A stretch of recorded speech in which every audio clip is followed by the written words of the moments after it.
तस्स भगवतो अरहतो सम्मा संबुद्धस्स।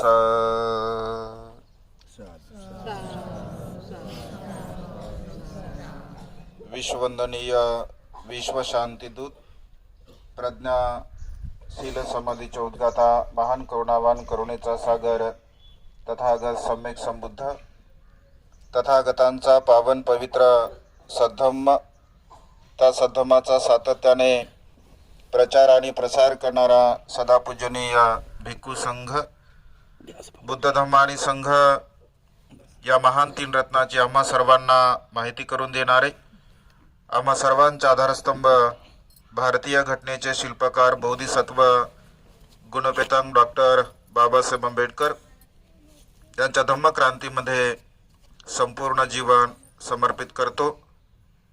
आज या मंगलमय प्रसंगी या श्रावस्ती अत्यंत पवित्र आणि महान भूमीमध्ये धम्मसहलीच्या निमित्ताने आपणा सर्वांना वेळोवेळी मार्गदर्शन करणारे पूजनीय भिक्खू करुणानंदजी स्थवीर, पूजनीय भिक्खू यन धम्मानंदजी स्थवीर, पूजनीय भंते प्रज्ञावंत व संपूर्ण महाराष्ट्रातून विविध भागामधून आलेले सर्व श्रद्धासंपन्न उपासक उपासिका आपणा सर्वांच्या प्रती अनंत अनंत मंगलकामना मंगलमैत्री भावना व्यक्त करतो आणि या मंगलमय प्रसंगी आपणा सर्वांच्या हितासाठी, सुखासाठी आणि कल्याणासाठी धम्मदेशना देण्यास प्रारंभ करतो।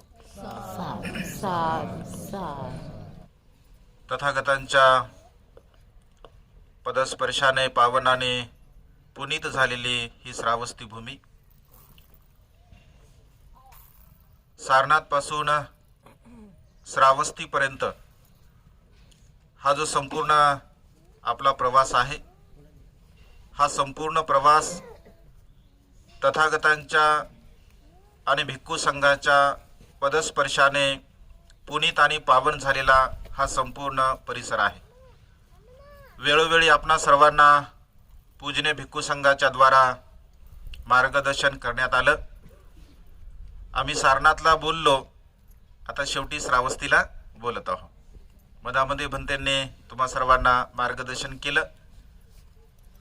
ही श्रावस्ती भूमी सब्ब अथ्थी म्हणजे सर्व काही जिथे मिळते त्याला श्रावस्ती असं म्हटलं जायचं।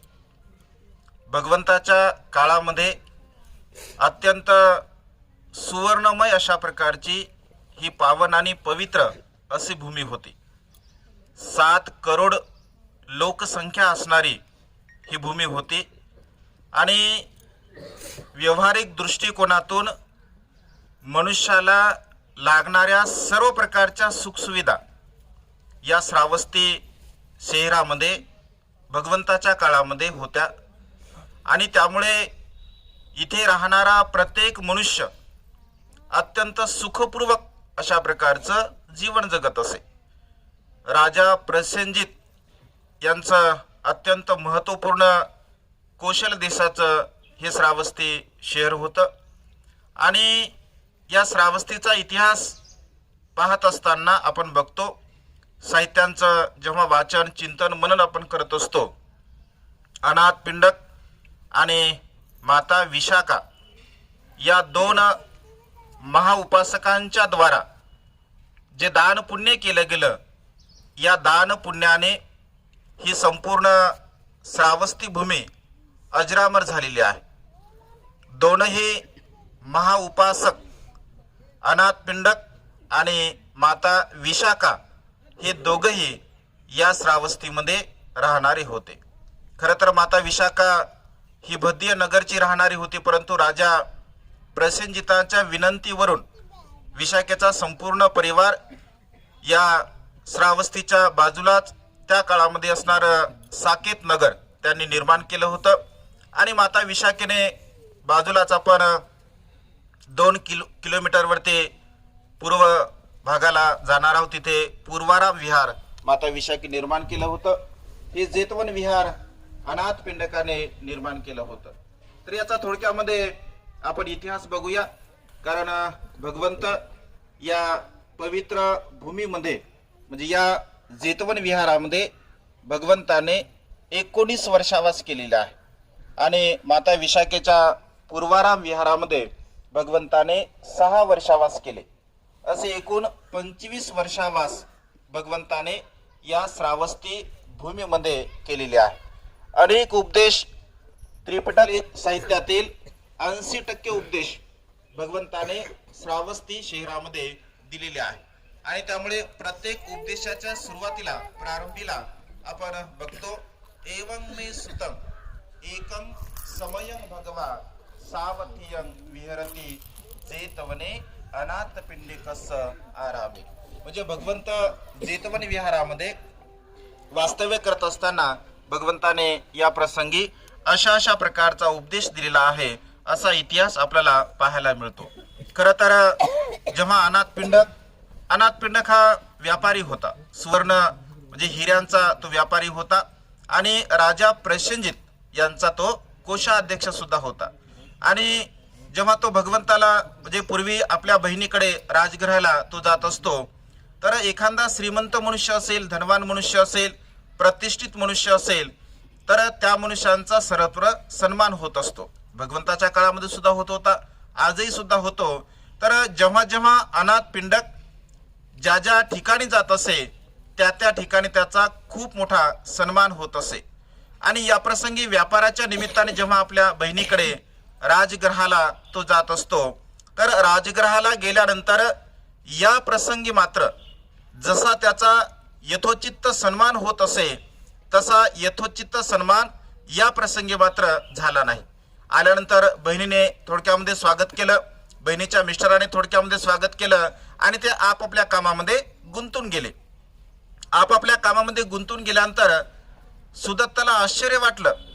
त्याला असं वाटलं की मी जेव्हा जेव्हा यांच्याकडे येतो तेव्हा संपूर्ण परिवार केवळ माझ्या संबंधामध्ये किंवा माझी सेवा करण्यामध्ये म्हणजे दंग असतो, परंतु आज केवळ मला फक्त विचारलं आणि पुन्हा मात्र कोणी माझ्याकडे लक्ष देण्यासाठी तयार नाही आहे. तर काय कारण आहे? तो विचारतो की कोणी फार मोठ्या समारंभाची तयारी त्यांच्याकडे चाललेली असते आणि तो विचारतो की नेमकं काय आहे, तुमच्याकडे काय राजा भोजनासाठी येत आहे किंवा अन्य काही प्रारंभ आहे, समारंभ आहे, काय नेमकं कारण आहे? तर त्याला कळतं की ते सांगतात, त्याची बहीण सांगते की आमच्याकडे ना राजा प्रसेनजित भोजनासाठी येत आहे किंवा आमच्याकडे कोणता समारंभ आहे, तर आमच्याकडे सम्यक संबुद्ध भिक्खू संघासह भोजनासाठी येत आहे. सम्यक संबुद्ध भोजनासाठी येत आहे असा शब्द प्रयोग जेव्हा अनाथ पिंडकाच्या कानावरती पडतो तर तो म्हणतो की काय श्रेष्ठी, तू सम्यक संबुद्ध म्हणाला? हो, मी सम्यक संबुद्ध म्हणालो. काय श्रेष्ठी, तू सम्यक संबुद्ध म्हणाला? हो, मी सम्यक संबुद्ध म्हणालो. काय श्रेष्ठी, तू सम्यक संबुद्ध म्हणाला? हो, मी सम्यक संबुद्ध म्हणालो. अरे, या सृष्टीवरती सम्यक संबुद्ध जन्मास येणे अत्यंत दुर्लभ अशी गोष्ट आहे. त्या सम्यक संबुद्धाचा नाव जेव्हा म्हणजे श्रवण करतो सुदत्त, तर त्याच्या हृदयामध्ये एक प्रकारे तथागतांच्या प्रती म्हणजे श्रद्धेचा एक अंकुर प्रफुल्लित होत असतो. आणि श्रद्धेचा अंकुर प्रफुल्लित झाल्यामुळे त्याच्या संपूर्ण शरीरावरती म्हणजे शहारे उमटतात, आल्हाददायक त्याचं शरीर होते. कारण त्याच्या मनामध्ये बुद्धाच्या प्रती ओतपोत असे श्रद्धा निर्माण होते. बघा, ज्यांनी बुद्धाला बघितलं सुद्धा नाही, बुद्धाला पाहिलं सुद्धा नाही, बुद्धाची देशना श्रवण सुद्धा केले नाही, केवळ सम्यक संबुद्ध असा शब्द प्रयोग त्याच्या कानावरती पडतो, त्याच्या हृदयामध्ये असंख्य अशी श्रद्धा उत्पन्न होते आणि तो म्हणतो की लवकर सांगा, मला भगवंताला भेटायचं आहे. तर ते सांगतात की उद्या भगवंत आपल्याकडे येणारच आहेत. नाही, तो म्हणतो की नाही, मला भगवंताला आत्ता भेटायचा, या क्षणी भेटायचा आहे. त्याला खूप विनंती केली जाते. तर असं म्हटलं आहे, रात्रीच्या प्रहरी सकाळ झाली म्हणून तो 3 वेळा रात्री उठत असतो आणि प्रहरीच तो भगवंताला भेटण्यासाठी विहारामध्ये जात असतो. भगवंताला भेटण्यासाठी विहारामध्ये गेल्यानंतर भगवंत लगेच त्याला पाहतात आणि म्हणतात की या सुदत्त या. तो विचार करतो की अरे मी भगवंताला भेटलो सुद्धा नाही आणि भगवंत माझ्या नावासह की ज्या नावाला मी विसरलो, कारण सुदत्त त्याचं नाव असतं, तर सुदत्त नावाला तो स्वतः सुद्धा विसरत असतो, कारण लोकांना तो दान करत असतो.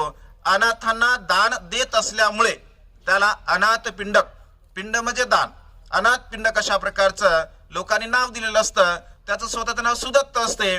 पण जेव्हा भगवंत प्रत्यक्ष सुदत्त या नावाने त्याला संबोधतात तेव्हा त्याला अतिशय आश्चर्य वाटते.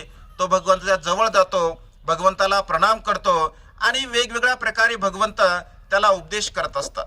उपदेश करताना भगवंताला म्हणतात की अनाथ पिंडक. तो म्हणतो भगवान माझ्या मनामध्ये एक प्रश्न आहे, शंका आहे. भगवान सुखपूर्वक जीवन जगण्यासाठी प्रवर्जित होणे आवश्यक आहे का? सुखपूर्वक जीवन जगण्यासाठी संसारामध्ये राहून आपण दुःखमुक्त होऊ शकत नाही का? तेव्हा भगवंत असे म्हणतो की अनाथ पिंडक, जो मनुष्य उदात्त आर्य अष्टांगिक मार्गाचं अनुसरण करतो तो दुःखमुक्तीच्या मार्गाचा पथिक बनत असतो. मग तो संसारामध्ये राहो किंवा प्रवर्जित असो, संसारामध्ये राहून सुद्धा तो दुःखमुक्त होऊ शकतो. अनेक प्रश्न तो विचारतो. भगवंत असे म्हणतो की मनुष्याला दुःखामध्ये पाडणारी मनुष्याची लालसा असते. संपत्ती मनुष्याला कधी गुलाम बनवत नाही, तर संपत्तीच्या प्रती असणारी लालसा मनुष्याला गुलाम बनवत असते. वेगवेगळ्या अंगाने भगवंत अनाथ पिंडकाला त्या प्रसंगी उपदेश करतात. त्याचं मन आल्हादायक होते, प्रसन्न होते. दानकथा, शीलकथा, स्वर्गकथा, नरककथा भगवंत त्याला सांगतात. उदात्त 4 आर्य सत्याची देशना भगवंत अनाथ पिंडकाला देतात. तो अत्यंत प्रसन्न होतो, आनंदी होतो. भगवंताच्या पहिल्या उपदेशामध्ये तो श्रोतापन्न अवस्थेला प्राप्त होत असतो. तो म्हणतो भगवान आजपासून अजीवनपर्यंत मी बुद्धाला शरण जातो, धम्माला शरण जातो, संघाला शरण जातो. 3 रत्नाचा तो श्रद्धा संपन्न उपासक बनत असतो. आणि तो भगवंताला म्हणतो की भगवान मी तर 3 रत्नांच्या प्रती श्रद्धा उत्पन्न केली आहे, परंतु भगवान माझी इच्छा आहे की भगवंताचं सदा सर्व काळ मला दर्शन व्हावं, सदा सर्व काळ भगवंताला मला भेटायला मिळावं.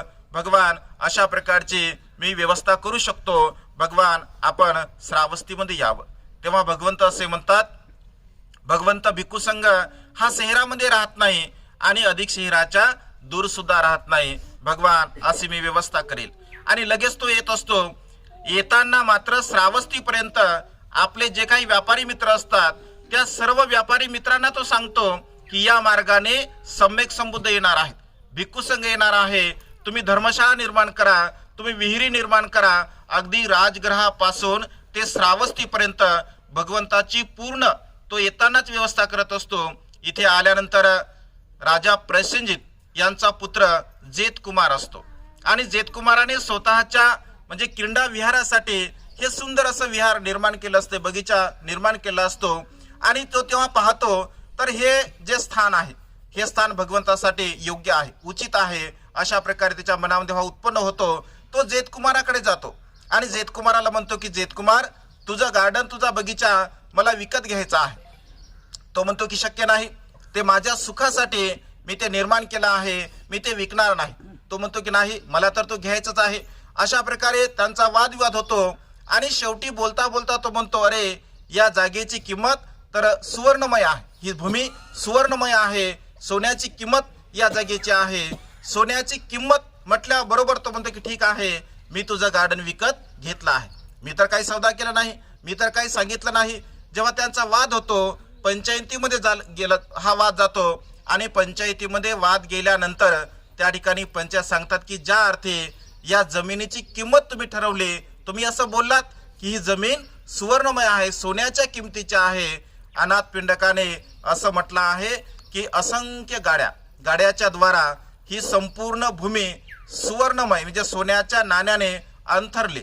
जेव्हा ही गोष्ट जेतकुमाराला समजते, जेतकुमार तात्काळ तो, कारण जगाच्या इतिहासामध्ये पहिल्यांदा असं घडलं की भूमी विकत घेत असताना म्हणजे त्या भूमीला सोन्याने मडवल्या गेलं, सोनं तिथं अंथरल्या गेलं आणि पाहता पाहता संपूर्ण श्रावस्तीमध्ये ही गोष्ट पसरते, ही बातमी पसरते. सर्वच्या सर्व लोक इथे जमा होतात की नेमका अनाथपिंड काय करत आहे. अनाथ पिंडक हा अत्यंत चांगल्या प्रकारचा प्रतिष्ठित व्यक्ती होता, सन्मार्गाने जीवन जगणारा होता आणि सर्व लोक येतात. जेतकुमार येतो, अनाथ पिंडकाला विचारतो की अरे तू काय करत आहे? मी तुला सहज म्हटलं होतं, तुलाही माहीत आहे की या जमिनीची किंमत एवढी नाही आहे आणि मला सुद्धा माहीत आहे, तू असं काय करत आहे? असं म्हणण्याच्या पूर्वी अनाथ पिंडकाने तोपर्यंत असं म्हटलं आहे, 18 करोड सुवर्ण मुद्रा या जमिनीवरती अंथरल्या सुद्धा होत्या. 18 करोड सुवर्ण मुद्रा. आणि 18 करोड सुवर्ण मुद्रा अंथरल्यानंतर जेतकुमार म्हणतो की पुरे, अनाथ पिंडक आता पुरे, आता तू अंतरू नको. परंतु मला एक प्रश्न विचारायचा आहे की या जमिनीची किंमत तू एवढी देत आहे, नेमकं तू काय करत आहे? नेमकं काय करणार आहे या जागेचं? तर तो म्हणतो की ही भूमी, ही जागा, या जागेवरती मी सम्यक संबुद्धांसाठी विहार निर्माण करणार आहे. सम्यक संबुद्ध भिक्खू संघासह या भूमीमध्ये राहण्यासाठी येणार आहेत. सम्यक संबुद्ध म्हटल्याबरोबर जेतकुमाराच्या मनामध्ये सुद्धा श्रद्धा बीज निर्माण होते आणि तो म्हणतो की पुरे, यानंतर राहिलेली जी जमीन असेल आणि या जमिनीवरती असणारे संपूर्ण वृक्ष असतील, झाडं असतील, ते संपूर्ण मी भिक्खू संघाला माझ्या वतीने दान करतो. अशा पद्धतीने ही भूमी, असं म्हटलं आहे साहित्यामध्ये, असा उल्लेख आहे, जवळपास 17 एकरचा हा संपूर्ण परिसर आहे. म्हणजे ही जी संपूर्ण आपण भूमी पाहत आहोत, तर आता घडीला 17 एकरचा तो परिसर होता असं म्हटलं आहे. आणि या संपूर्ण परिसरामध्ये त्यांनी सुवर्ण अंतरले होते आणि त्यानंतर विहार निर्माण केले. 1000 म्हणजे कुट्या त्या निर्माण केल्या. 1000 भिक्षू राहू शकतो एवढे 1000 कुट्या त्यांनी निर्माण केल्या. त्यानंतर संथागार निर्माण केले. त्यानंतर धर्मशाळा निर्माण केल्या. भगवंतासाठी आपण पाठीमागे समोर जे बघत आहात ती मूलगंध कुटी आहे. म्हणजे भगवंत प्रत्यक्ष रूपाने या ठिकाणी 19 वर्षावास भगवंताने या भूमीमध्ये केले. पाठीमागे जे आपण बघत आहात ती मूलगंध कुटी आहे.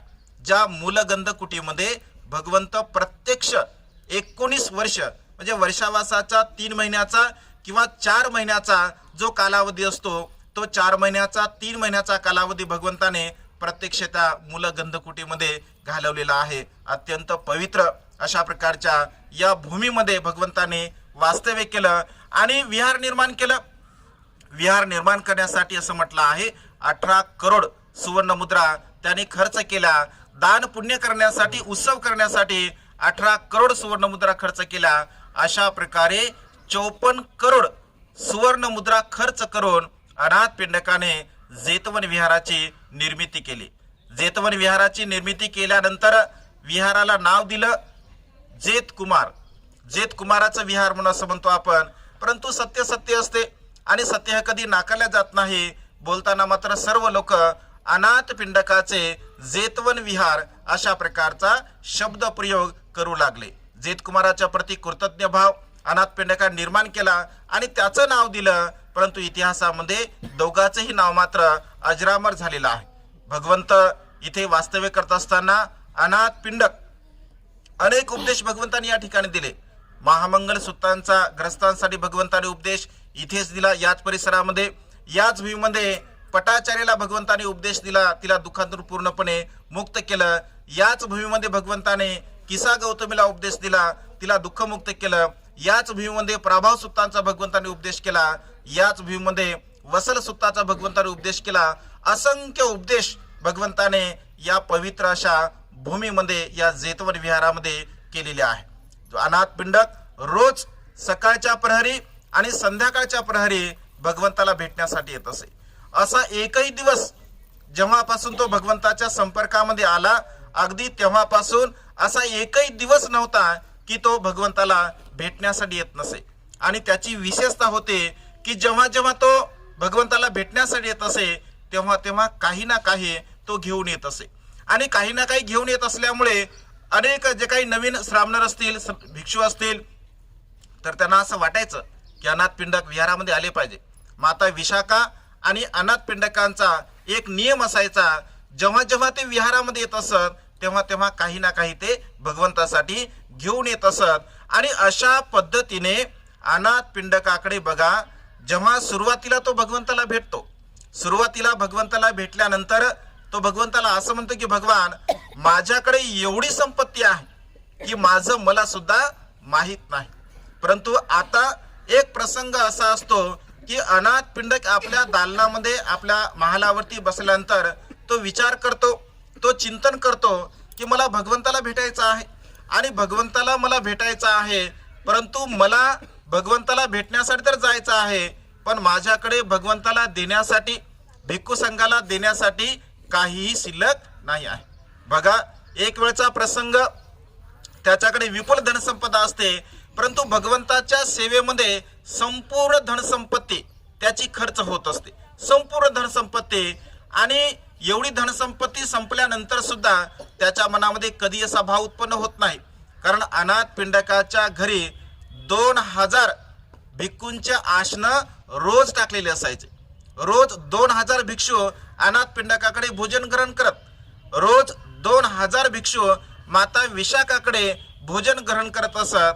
आता तुम्ही कल्पना करू शकता की जर रोज 2000 भिक्खूंचं जर भोजन बनवायचं असेल तर किती म्हणजे खर्च होऊ शकतो, किंवा कंटिन्यू अशा प्रकारचं कार्य त्यांचं शेवटपर्यंत चालू होतं. आणि या प्रसंगी तो विचार करतो की माझ्याकडे तर काही देण्यासाठी नाही आहे, पण भगवंताचं जर मला दर्शन करायचं आहे, कारण त्याचा नित्य नियम असायचा, भगवंताचं दर्शन करण्याचा हा नित्य नियम असायचा. आणि भगवंताकडे त्याचा कल असल्या कारणाने तो सातत्याने विहारामध्ये येत असल्या कारणाने त्याचा जो व्यापार आहे तो मात्र सुद्धा मंद झाला होता, कारण सर्वत्र तो इकडे संपूर्ण लक्ष देत असल्यामुळे व्यापारामध्ये त्याचं लक्ष नव्हतं. आणि हळूहळू त्याची पूर्ण संपत्ती नष्ट झाली.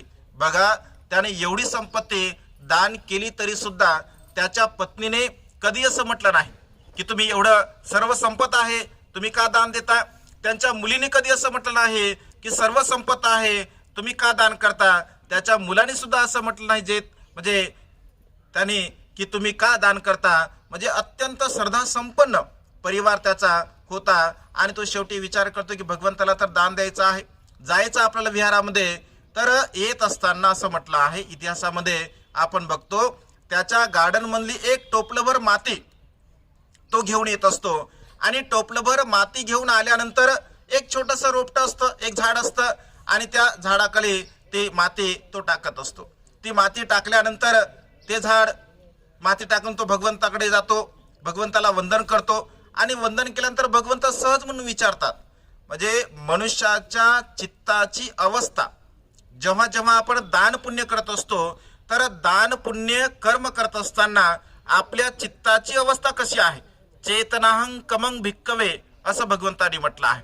म्हणजे जी चेतना आहे, ज्याला आपण साध्या भाषेमध्ये दान करत असताना आपल्या मनाचा जो भाव आहे तो भाव किती उच्च कोटीचा असावा लागतो या उदाहरणावरून आपल्या लक्षामध्ये येऊ शकते. आणि भगवंत विचार, अनाथ पिंडक आज तू भगवंतासाठी भिक्खू संघासाठी काही आणलं नाही, तर तो म्हणतो की भगवान असं होणार नाही. भगवान जोपर्यंत श्वासामध्ये श्वास आहे तोपर्यंत अनाथ पिंडक भगवंतासाठी भिक्खू संघासाठी काही आणणार नाही, असं होऊ शकत नाही. आज काय आणलं मग. तो म्हणतो भगवान आज एक टोपलभर मी माती आणली आहे. काय केलं तू त्या मातीचं. एका झाडाच्या बाजूला भगवान मी टाकली आहे, काय होणार आहे. तो म्हणतो भगवान ज्या झाडाला ही मी माती टाकली तर त्या मातीच्या कणाद्वारा त्या झाडाला वाढण्यासाठी जगण्यासाठी ती माती निश्चितपणे सहाय्यक ठरेल. काय होणार आहे, ते झाड मोठं होईल. भगवान मोठं झाल्यानंतर त्या झाडाखाली एखादा भिक्षू बसेल, एखादी भिक्षुनी बसेल, ते ध्यान मनन चिंतन करतील. होऊ शकते भगवान त्या झाडाखाली बसून कोणी श्रोतापन्न होईल, कोणी अनागामी होईल, कोणी अरंत होईल, दुःखमुक्त होईल. भगवान अनाथ पिंडक अशा प्रकारची भावना उत्पन्न करतो. भगवान म्हणतात की तुला काय लाभ होणार आहे. जर त्यांना लाभ होईल तर तुला काय लाभ होणार आहे. भगवान मला जेव्हा समजेल की या झाडाखाली बसून कोणी श्रोतापन्न झाला, कोणी सकृताकामी झाला, कोणी अनागामी झाला, तर भगवान माझ्या चित्ताला सुद्धा थोडी प्रसन्नता लाभेल, माझ्या चित्ताला सुद्धा थोडा आनंद मिळेल. म्हणजे चित्ताची भावना किती परिशुद्ध होते, किती निर्मळ होते अनाथ पिंडकाचे. म्हणजे अशा प्रकारे असंख्य भगवंताला त्याने दान पुण्य केलं, कुशल कर्म केलं. भगवंताचे अनेक उपदेश. अनाथ पिंडक एवढा मृदू चित्ताचा होता की भगवंताला त्याने कधी प्रश्न केला नाही. तो असा विचार करत असे की भगवान सुकुमार आहेत, राजकुमार आहेत, आणि भगवंताला अनेक लोक विचारतात, अनेक लोक प्रश्न विचारतात, भगवंताला त्रास देतात. आपण भगवंताला कधीही त्रास दिला नाही पाहिजे. आपण भगवंताला कधी काही विचारलं नाही पाहिजे अशा प्रकारे तो विचार करत असे, परंतु भगवंत त्याच्या चित्ताला जाणतात, त्याच्या मनाला जाणतात आणि भगवंत काही ना काही कारणास्तव त्याला छोटा मोठा उपदेश देत असतात. म्हणजे अशा प्रकारे भगवंताचे अनेक उपदेश अनाथ पिंडकाला भगवंताने दिलेले आहे. एक वेळचा प्रसंग, अनाथ पिंडक भगवंत इथे राहत असत आणि भगवंत जेव्हा बाहेर जात असत तेव्हा जेतवन विहारामध्ये फारसे लोक येत नसत, कारण भगवंत असल्यामुळे लोकांची ये जा असायची. अगदी सकाळपासून संध्याकाळपर्यंत लोक ये जा करत असत, परंतु भगवंत जेव्हा दुसऱ्या ठिकाणी राहण्यासाठी जात असत तेव्हा मात्र लोक येत नसत. अनाथ पिंडकाला फार दुःख होत असे, त्याला फार वेदना होत असत. तो भगवंताला म्हणला की भगवान, एवढं मोठं मी दान पुण्य केलं, भगवान एवढं मोठं दान पुण्य करून भगवान इथे आपण गेल्यानंतर कोणी सुद्धा येत नाही. भगवान, आपण गेल्यानंतर सुद्धा या विहारामध्ये लोकांनी ये जा केली पाहिजे, अशा प्रकारे भगवान काहीतरी तुम्ही मला सांगा की मी काय करू. तर तेव्हा भगवंत असे म्हणतात की तुम्ही एक बोधवृक्ष लावा, एक झाड लावा. आणि बोधवृक्ष हे बुद्धत्वाचं प्रतीक आहे आणि त्यामुळे असं म्हटलं आहे की आपण समोर गेल्यानंतर आनंद बोधवृक्ष बघणार आहोत. तर ते आनंद बोधवृक्ष असं म्हटलं आहे की आनंदाला सांगून भगवंताने त्या ठिकाणी वृक्ष लावला आणि त्यामुळे लोकांना असं वाटायचं की हे वृक्ष म्हणजे बुद्धत्व आहे, कारण बुद्धत्वाचं प्रतीक आहे बुद्धवृक्ष. आपण बुद्धगयाला बघितलं तर त्या बुद्धत्वाचं प्रतीक म्हणून तो बुद्धवृक्ष त्या ठिकाणी निर्माण केला गेला आणि असंख्य लोक भगवंताच्या नंतर सुद्धा या श्रावस्तीमध्ये जेतवन विहारामध्ये बुद्धवृक्षाचं वंदन करण्यासाठी येत असत. बांधवांनो, ही अत्यंत पवित्र अशी भूमी आहे. पटाचार्याला, किसा गौतमीला, सुंदरीला भगवंताने याच प्रसंगी तिचं मन परिवर्तित केलं. अम्रपालीला ज्या पद्धतीने वैशालीमध्ये भगवंताने परिवर्तित केलं, धमामध्ये प्रतिष्ठापित केलं, असं अनेक लोक, चांगल्याही प्रकारचे लोक, वाईटही लोक भगवंताकडे येत असत. भगवंताने संपूर्ण लोकांच्या मनामध्ये धम्माचं बीज निर्माण केलं आणि लोकांचं चित्त परिवर्तित केलं आहे. आणि त्यामुळे ही जी पवित्र अशी ही भूमी आहे अनाथ पिंडकाची, ही भूमी आपण या श्रावस्ती भूमीमध्ये आज आला आहात. खरं तर तुम्ही महान आणि असीम पुण्यवान आहात, कारण ज्या प्रसंगी, ज्या ठिकाणी भगवंताने वास्तव्य केलं, ज्या ठिकाणी अनंत भिक्खूने वास्तव्य केलं, या पवित्र अशा भूमीमध्ये आपल्याला राहण्याची, आपल्याला बसण्याची, आपल्याला वंदन करण्याची ही पवित्र अशी संधी उपलब्ध झालेली आहे. आणि त्यामुळे अनाथ पिंडकाच्या प्रती कृतज्ञ भाव आपल्या चित्तामध्ये असावा, माता विशाखेच्या प्रती कृतज्ञ भाव आपल्या चित्तामध्ये असावा, कारण भगवंताने अनाथ पिंडकाला महाउपासक अशा प्रकारची पदवी स्वतः बहाल केली. बघा, भगवंताचा महाउपासक आणि भगवंताची महाउपासिका. खरं तर आता लोक कोणाला म्हणतात महाउपासक, महाउपासिका. असं कोणी महाउपासक आणि महाउपासिका होत नसते. सम्यक संबुद्धाच्या बुद्ध शासनामध्ये केवळ एकच महाउपासक असतो आणि एकच महाउपासिका असते. ज्याने सर्वस्वाचा त्याग केला, ज्याने सर्वस्व आपलं जीवन समर्पित केलं, अशा प्रकारचा उपासक तीन रत्नांच्या प्रती अगाध अशी श्रद्धा उत्पन्न करून तीन रत्नांच्या प्रती आपलं संपूर्ण जीवन समर्पित करत असतो, त्याला महाउपासक असं म्हणतात. जी उपासिका संपूर्ण जीवन आपलं समर्पित करत असते आणि त्यांचे तशा प्रकारचे संकल्प असतात, ते संकल्प पूर्ती करण्यासाठी, त्या संकल्पाला पूर्णत्वास नेण्यासाठी ते महान अशा प्रकारचं दान पुण्य सुद्धा करतात. माता विशाखा आणि अनाथ पिंडक जगाच्या इतिहासामध्ये अजरामर आहेत. कशामुळे अजरामर आहेत? ते फार धनवान होते म्हणून अजरामर आहेत का? ते फार त्यांच्याकडे संपत्ती होती म्हणून ते अजरामर आहेत का? तर तसं नव्हे. तर अनाथ पिंडकाने जे दान पुण्य केलं, माता विशाखेने जे दान पुण्य केलं, जे तीन रत्नांच्या प्रती त्यांनी श्रद्धा निर्माण केली, तीन रत्नाला वाढवण्यासाठी त्यांनी जे संपूर्ण जीवन आपलं समर्पित केलं, या दान पुण्याच्या बलाने, कारण या संसारामध्ये मनुष्य संपत्तीने कधी जिवंत राहत नाही. मनुष्य केवळ आणि केवळ आपल्या कुशल कर्मामुळे, आपल्या पुण्य कर्मामुळे, आपल्या दान कर्मामुळे जिवंत राहत असतो.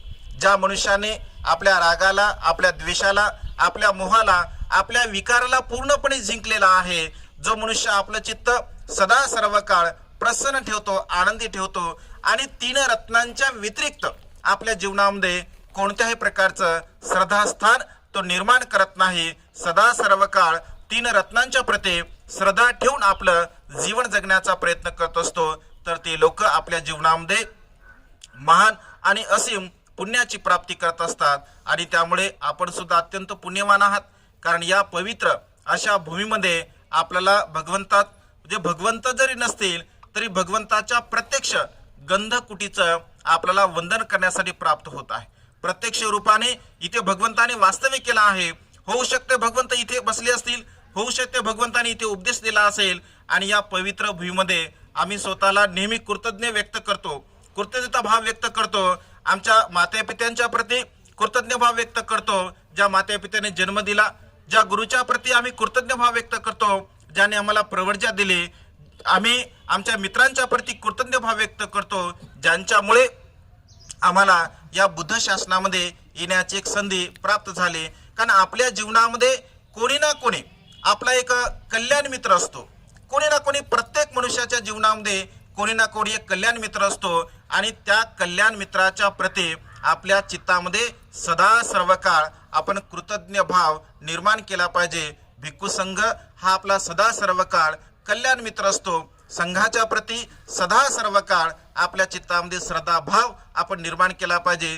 तथागतांच्या प्रती सदा सर्व काळ कृतज्ञ भाव आपण निर्माण केला पाहिजे. बाबासाहेबांच्या प्रती, कारण हे संपूर्ण जीवन हे वैभव जर आपल्याला कोणामुळे प्राप्त झालं असेल तर बाबासाहेबांमुळे प्राप्त झालं. बाबासाहेबांच्या प्रती सदा सर्व काळ आपल्या चित्तामध्ये कृतज्ञ भाव असला पाहिजे आणि त्यामुळे आज आपण अत्यंत महान आणि असीम पुण्यवान आहात आणि त्यामुळे या श्रावस्ती भूमीचं वंदन करून प्रणाम करून आपल्या श्रद्धेला आपण अधिक वृद्धिगत करावं, अधिक आपल्या श्रद्धेला वाढवावं. कारण ही श्रद्धा आपल्या जीवनाला दुःखमुक्तीच्या मार्गाकडे घेऊन जाण्यासाठी सहाय्यक ठरणारी आहे.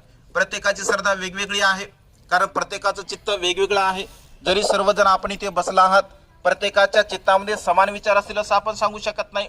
प्रत्येकाचं चित्त हे प्रसन्न असेल, प्रमुदित असेल, आनंदी असेल, निर्मळ असेल असंही आपण सांगू शकत नाही. कारण मनुष्य जेवढ्या प्रवृत्तीचा असतो, जेवढ्या व्यक्ती तेवढ्या प्रवृत्ती असं म्हटलं आहे. परंतु आपण आपल्या सम्यक दृष्टीला जाणलं पाहिजे, आपण आपल्या सम्यक प्रज्ञेला विकसित केलं पाहिजे. नेमकं आपण कुठे आलो, कशासाठी आलो. मी पहिल्या दिवशी सारनाथला सुद्धा तुम्हाला सांगितलं होतं की तुमचं जसं पुण्य असेल, तुमचं जेवढं पुण्य असेल तेवढंच तुम्हाला मिळणार आहे. कारण आपलं जेवढं पुण्य असेल तेवढंच आपल्याला मिळतं. जर आपलं पुण्य नसेल, आपण घेण्याचा प्रयत्न जरी केला असेल तरी आपल्याला ते काही प्राप्त होत नाही. आणि त्यामुळे एक सुवर्ण संधी तुम्हाला आहे पुण्य प्राप्त करण्याची. आता तो ज्याचा त्याचा प्रश्न आहे, कोणी काय घेतलं, कोणी किती घेतलं आहे की नाही. कारण कोणी किती पुण्याचा संचय केला. कारण प्रत्येक मनुष्य प्रत्येक ठिकाणी आपली श्रद्धा, आपली प्रसन्नता सारखीच ठेवेल असं होऊ शकत नाही. कारण प्रत्येकाच्या चित्तामध्ये वेगवेगळ्या प्रकारचे विचार उत्पन्न होऊ शकतात, प्रत्येकाच्या चित्तामध्ये विकार उत्पन्न होऊ शकतात, राग उत्पन्न होऊ शकतो, द्वेष उत्पन्न होऊ शकतो, मोह उत्पन्न होऊ शकतो, मीपणा, अहमपणा, गर्व, ईर्ष्या, वासना, अनेक प्रकारचे विकार चित्तामध्ये उत्पन्न होत असतात. परंतु जो मनुष्य आपल्या सम्यक दृष्टीला जाणतो, जो मनुष्य सम्यक दृष्टीला जाणून आपल्या प्रज्ञेचा विकास करत असतो, आपल्या प्रज्ञेला जाणतो. जुने लोक म्हणायचे कुठे काय बोलावं, कुठे काय करावं हे ज्याला समजतं त्याचं जीवन हे सार्थक ठरत असते. आणि त्यामुळे आपण कुठे आलो, आपण कशासाठी आलो, आपल्या जीवनाचा उद्देश काय, आपलं ध्येय काय, आपल्याला काय करायचं काय नाही करायचं याचं चिंतन मनन आपण सदा सर्व काळ केलं पाहिजे. आम्ही वारंवार तुमच्यावरती कधी कधी रागावतो, कधी कधी बोलतो, तर तुमच्यामध्ये सुधारणा व्हावी या दृष्टिकोनातून तुम्ही आमचे म्हणजे दायक आहात. तुमच्यामुळे आम्ही सुखपूर्वक जीवन जगतो. तुम्ही आमचे अन्नदाता आहात आणि त्यामुळे तुमच्या प्रती आमच्या चित्तामध्ये कधीही द्वेष भावना नाही, राग नाही किंवा कुठल्याही प्रकारचं असेल अशी भावना नाही. आणि त्यामुळे जे जे काही मी बोलतो तर तुमच्यामध्ये काहीतरी सुधारणा व्हावी, तुम्ही काहीतरी सुधारावं. जसं बंतीजी म्हणतात 35 आणि 35 90, तर 35 आणि 35 90 झाले नाही पाहिजे, ऐक ना, 35 आणि 35 70 झाले पाहिजे. तर आपण काय आलो, काय केलं, कुठे आलो, काय नेलं याचं चिंतन मनन ज्याने त्याने आपलं करावं. आणि त्यामुळे या पवित्र अशा भूमीमध्ये आपण आला आहात. हा पुण्याचा संचय भविष्यामध्ये सुखपूर्वक जीवन जगण्यासाठी तुम्हा सर्वांना सहाय्यक ठरो. पुन्हा पुन्हा तुम्हाला तुमच्या पुण्यकर्माच्या बलाने अशा प्रकारची संधी उपलब्ध हो. कारण विदेशी लोक लाखो रुपये खर्च करून पुन्हा पुन्हा दरवर्षी या भूमीचं दर्शन करण्यासाठी वंदन करण्यासाठी येत असतात. कारण भगवंताने प्रत्यक्ष सांगितलं. भगवंत असे म्हणतात की भिक्षूंनो, जर सदग्रस्तांना आनंद म्हणताना सांगताना भगवंत असे म्हणतात, सदग्रस्तांना जर आपल्या जीवनामध्ये महान पुण्य प्राप्त करायचं असेल तर 4 स्थळाचं त्याने दर्शन घेतलं पाहिजे. ज्या स्थळी बोधिसत्वाचा जन्म झाला, जे लुंबिनी वन, तिथे आपण दर्शन घेतलं पाहिजे. जिथे त्या बोधिसत्वाने सम्यक संबोधीचा लाभ करून घेतला, त्या बुद्धगयेचं आपण दर्शन घेतलं पाहिजे. ज्या बोधिसत्वाने बुद्धत्वाला लाभ केलं आणि लोकांच्या कल्याणासाठी तो दुःखमुक्तीचा मार्ग सांगितला, या सारनाथ भूमीचं त्यांनी वंदन केलं पाहिजे. जिथे भगवंताने आपला देह त्यागला, जिथे महापरिनिर्वाण झालं, अशा कुशीनारा भूमीचं आपण वंदन केलं पाहिजे. वारंवार जेव्हा जेव्हा आपल्या जीवनामध्ये संधी उपलब्ध होत असते तेव्हा तेव्हा या 4 भूमीचं किमान आपण दर्शन घ्यावं, वंदन करावं. सदा सर्व काळ या 4 भूमीला आपण भेटी द्याव्या. आपलं अधिक पुण्य असेल तर बाकीच्या सर्व स्थळांना सुद्धा आपण भेटी देऊन आपल्या जीवनामध्ये महान आणि असीम असं पुण्य संपादन करावे. आणि त्यामुळे आपण अत्यंत पुण्यवान आहात. 3 रत्नांच्या प्रती आपल्या चित्तामध्ये अधिक श्रद्धा उत्पन्न हो. आपल्या चित्तातील राग, द्वेष, लोभ, मोह, मीपणा, अहंपणा, गर्व, ईर्ष्या या सर्व प्रकारच्या विकाराला पूर्णतः नष्ट होण्यासाठी या 3 रत्नांच्या प्रती तुमची श्रद्धा अधिक वृद्धिगत हो. तुमचं जीवन अत्यंत सुखपूर्वक जगण्याचा तुम्हाला बल प्राप्त हो. अशा प्रकारची मंगलमय वेळेच्या अभावी कारण आपल्याला पुन्हा सुद्धा फिरायचं आहे. तर ही एक प्रेरणा आपल्या जीवनामध्ये आपण घ्यावी. सुखपूर्वक जीवन जगण्याचा मार्ग आपण आत्मसात